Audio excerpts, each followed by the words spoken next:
আসসালামু আলাইকুম আমার প্রিয় বন্ধুরা। আশা করি তোমরা সবাই ভালো আছো আর আমিও ভালো আছি। আর প্রতিদিনের মতো আজকেও আমি সকল বন্ধুদের সাথে মজাদার একটা রেসিপি শেয়ার করতে চলে আসলাম। মা আজকে বাসায় রান্না করছে মজাদার লাল শাক ভাজি।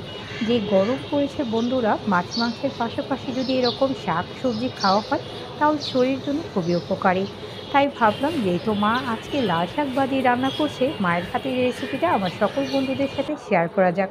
আর আমার বন্ধুরা, তোমরা সকলেই দেখেছো মা অল্প উপকরণ দিয়েই যে কোনো রেসিপি রান্না করে থাকে, আর এতটা স্বাদ হয় বন্ধুরা যা বলে বোঝানোর মতো না। আর মা এখন লাল শাক ভাজিটা রান্না করার জন্য শাকগুলো ভালো করে ধুয়ে নিয়েছে আর একদমই কুচি কুচি করে কেটে নিয়েছে, আর এখন একটা কড়াইতে নিয়ে নিয়েছে ভাজিটা রান্না করার জন্য। আর এখন শাকটার সাথে সাথে এখন অ্যাড করে দিচ্ছে মা পেঁয়াজ কুচি বেশি করে, আর এখন মা সাথে দিয়ে দিচ্ছে হচ্ছে রসুন কুচি, আর এখন হচ্ছে মা সাথে দিয়ে দিচ্ছে হচ্ছে বেশি করে চেরা কাঁচা মরিচ। এতে দারুণ একটা ফ্লেভার আসবে শাকভাজিটাতে, আর খেতে জাস্ট দারুণ লাগবে। কারণ এরকম বেশি করে কাঁচামরিচ দিলে এই শাকের সাথে ভাত দিয়ে খেতে জাস্ট অসাধারণ লাগে, আর কোনো রেসিপি হয়তো লাগবে না। আর এখন হচ্ছে মা পরিমাণ মতো লবণ দিয়ে চুলায় চড়িয়ে দিল, আর এখন হচ্ছে মা বেশি করে সয়াবিন তেল অ্যাড করে দিচ্ছে। এখন আর মা এই শাক রান্নাটাতে আর কোনো উপকরণ দিচ্ছে না। আর এখন হচ্ছে শাকটা যাতে সুন্দর মতো নরম হয়ে সফট হয়ে আসে, গলে যায়, তাই হচ্ছে কিছুক্ষণের জন্য ঢেকে রাখছে।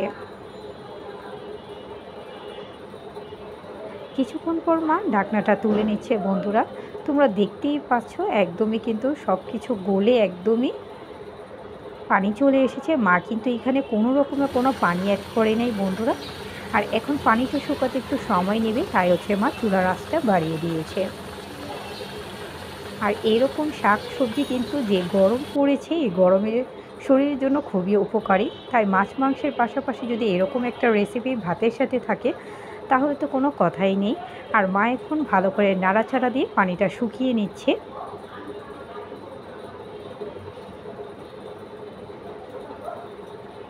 আস্তে আস্তে পানিটা শুকিয়ে আসছে বন্ধুরা।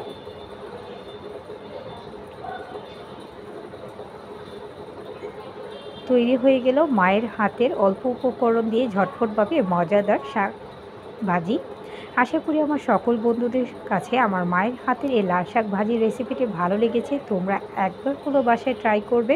আর যারা যারা আমাকে লাইক কমেন্ট শেয়ার করেছো অসংখ্য ধন্যবাদ। যারা এখনও আমাকে সাপোর্ট করেনি, সাপোর্ট করে ফেলো আমার নিত্য নতুন ভিডিও দেখার জন্য। আজকে এই পর্যন্তই। Thanks for watching my video. Allah Hafiz.